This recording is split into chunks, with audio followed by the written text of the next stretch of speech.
Hello and welcome to a special edition of Budget Buggies.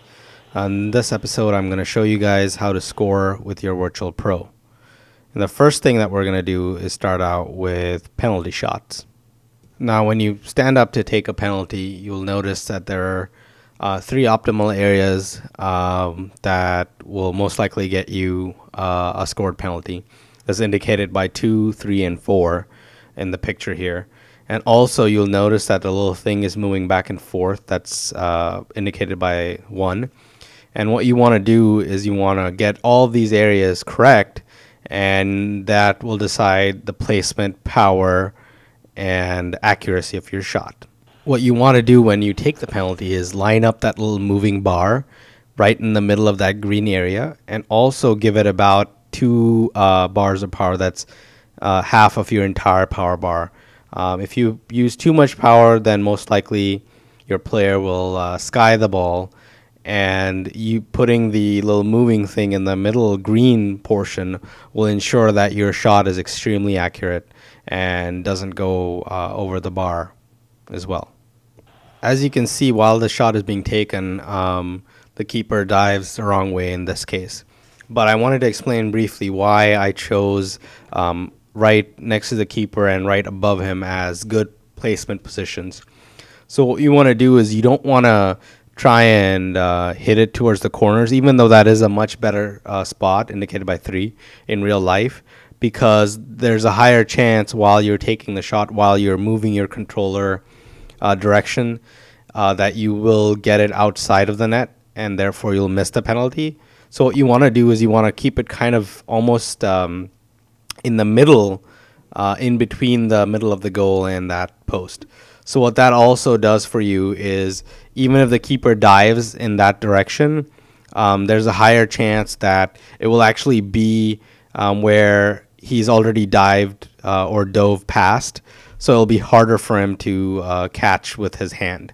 If you put it towards the ends, then there's a higher probability that the keeper will actually be able to get both hands and actually save your shot. If you place the penalty in those spots that I indicated with the amount of power that I indicated, then more often than not, you'll most likely get a goal, even though the keeper dives the right way. So that's one way to make sure that your penalty kicks are more effective and actually end up scoring. So the next thing I kind of want to go through while this montage is playing of all my touches of my Virtual Pro is how to get into position to actually score these goals. You'll see that I'm making sure that I'm not occupying the same position as other players. You want to make sure that you have a position that's distinct, so that you're not crowding areas and you're making yourself open for passes. Now, once the player gets the ball in this position, he has a few options. You can see that the people at 2 and 3 are offside. They're beyond that white line that's created by those 2 defenders that are the last men. So I definitely can't pass them right now. And so I have 2 options. I can either go lower down, or I can go up from my position at 1. So to create space, what you want to do is you want to make sure that you either pull a defender or make sure that your expected passing position is going to be open. So in this case, I actually decide to go a little bit up and wait until people get back on side to make the pass. So as you can see here, now that I've changed my position, the player at 2 is still offside, but the player at 3 has now become onside. So I still have 3 options. I can either go on the outside on my own, or I can wait until that other player at 2 becomes onside, then I can pass to him. Or I can try and do a cross-body pass, which is less likely to be successful, across to the player at 3. So what I actually decided to do is wait a little bit. So I dribbled it a little bit. And now, since I waited, everybody is essentially onside. And now I still have a few options on where I can pass it. I can do the safe outside pass or outside through ball to the player 2. Or I can do a cross air through ball, that's the LBY, to try and hit either player 3 or the player at position 4, or the two players at position 4. So in this case, I decided to go with the safer option and do a ground through ball onto the player at position 2. So he essentially gets there, and that completes that pass to get us a cross maybe into the box. I also wanted to show you guys an example of what not to do. So let's look at this situation where I'm the player at 1 and I have a few options. I can either back pass to 2, I can pass it to 3 or 4, or try and look at the box of defenders indicated by 5. So let's see what I try and do here is I actually try and dribble a little bit to get more options since I'm not under immediate pressure. So now that I've dribbled into position here, I have a lot more options. I can either do a back pass to 3, so you can hook around. I can do the safe pass, which is pass with a through ball to the player at position 2, and that way that player can then cross into the box for like the 5 people who are going to be there. Or in this case, I actually make the wrong decision, which is to try and take on that defender who's right next to me at position 1, and is trying to walk into that box indicated by 4, which is the wrong thing to do, because let's see what happens once I try and dribble in. So as you can see, I tried to dribble in and I tried to pull a move to beat that player, which I didn't. But let's evaluate. So even if I had made that move, skill move correctly, and I had gotten past that player who just tackled me, I would still be essentially stuck in a box with 4 defenders around me and nowhere to go. I wouldn't be able to pass. My passing options would be restricted. I wouldn't be able to take a shot and goal. And essentially it would be not a much better position than the one I'm in right now. So that's why that was the wrong decision to take in that particular case. And I should have just done the simple through ball onto position 2, and that way my team could have had a better chance to score. So don't do what I just did there. So now that that's done, let's see a couple more passes. See here, I passed it out into open space. Right here, I also did a through ball.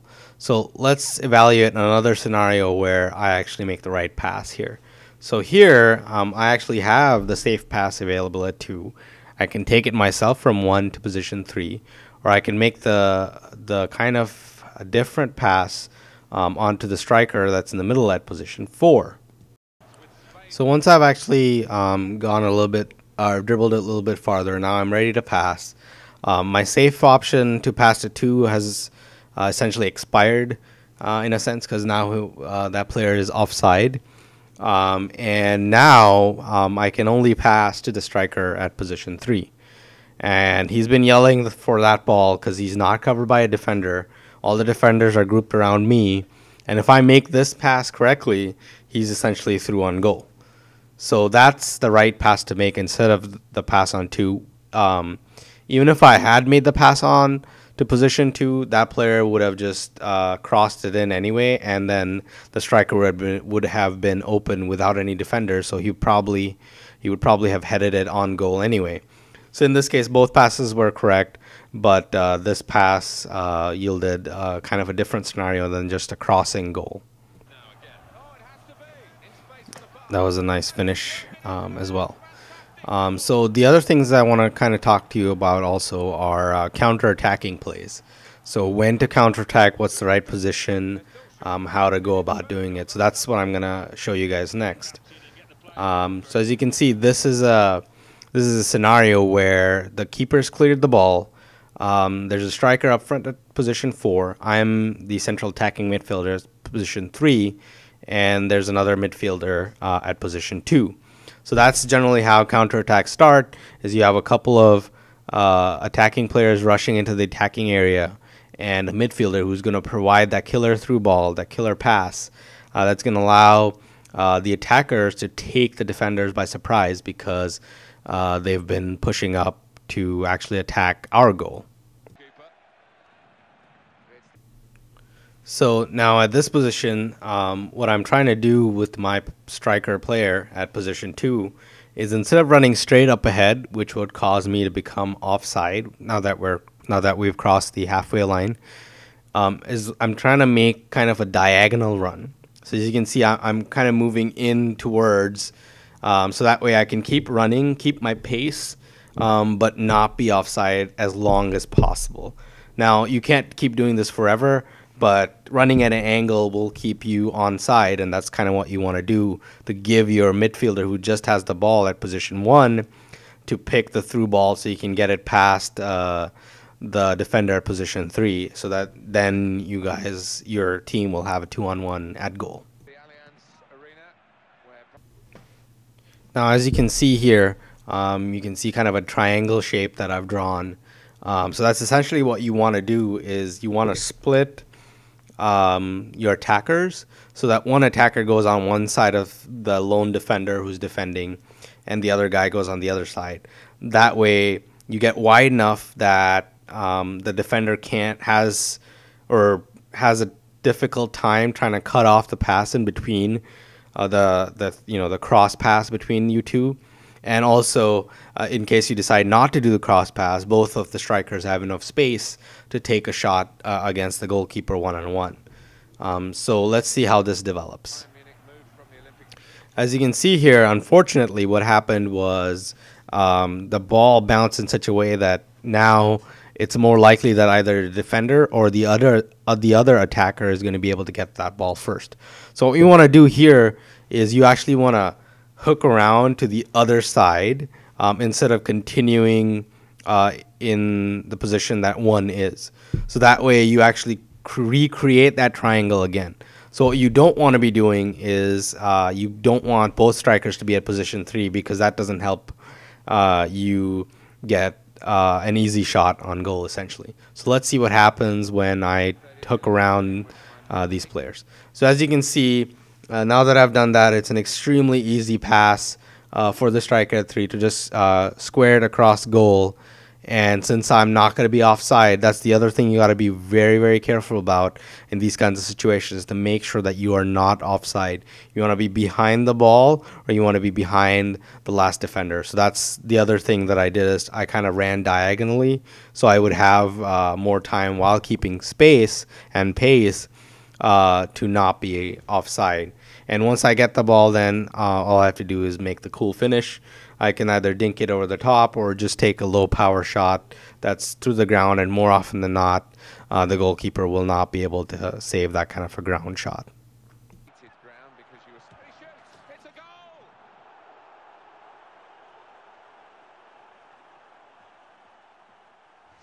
Showing their superiority on the scoreline that they've been showing us really on the pitch. Yeah, I think the scoreline reflects the... Now, I wanted to show you guys another situation where I actually make the wrong decision and what you shouldn't do in this kind of situation. So here we see another counterattack developing, where the midfielder just has to do a aerial through ball or a ground through ball, and you have more strikers or more attacking players than there are defenders. So as you can see, I receive the ball and then I start running with it, and let's see what happens. So the keeper doesn't charge, and now we have a situation developing where my two choices are take the shot from here or make the extremely easy square ball pass to position 3, so the striker at position 2 can just run onto it and see this big gaping open net and just tap it in and get an easy goal. So that's what I should do. That's what I really should do. That's what everybody should do, is just square it across, easy goal. What you shouldn't do is what I'm about to do, which is do a little bit of a juke move and kind of get it past the keeper anyway. So you can see that is the definition of a ball hog. I should have passed the guy. He has an entire open net to shoot at, but I did a little bit of a trick from one foot to the other, and I put it into the net. So even though that was a scored goal and I celebrated, that probably would have ended up in failure, and we would have lost a goal scoring opportunity. So even though that finishes looks good, you want to make sure you only save those for when you're maybe up a few goals in the match. And finally, to finish up this tutorial, I wanted to show you guys a couple of examples of what it means to be in the right place at the right time. So as a striker, your job, that's basically your job description, is to be in the right place at the right time. And that can involve running at the right time. That can involve poaching at the right time. Just be the right place, right time. You'll get your shots, and you take them, and most of them will go in if you're in the right place. So that was one example where it went from one corner to the other side completely, and since I was in the right place, I was able to put that ball into the net. So you'll see another class of goals, which are the poacher's goals, where once again, right place, right time. Here I'm coming in, I see that the goalkeeper is going to make that pass, and even though I botched the first finish, I'm still once again in the right place at the right time to put in that rebound. So that's kind of the poacher mentality that you need to have, is kind of rush in, capitalize on mistakes, and make sure you're always there for the rebound. If you do that, you'll be a great striker. You'll score lots of goals, and hopefully enjoy this tutorial. I'll have more for you guys later. Please let me know if you want to see more or different things that you want to see, or leave a like or a comment, and I'll try and make it happen. All right, see you guys later.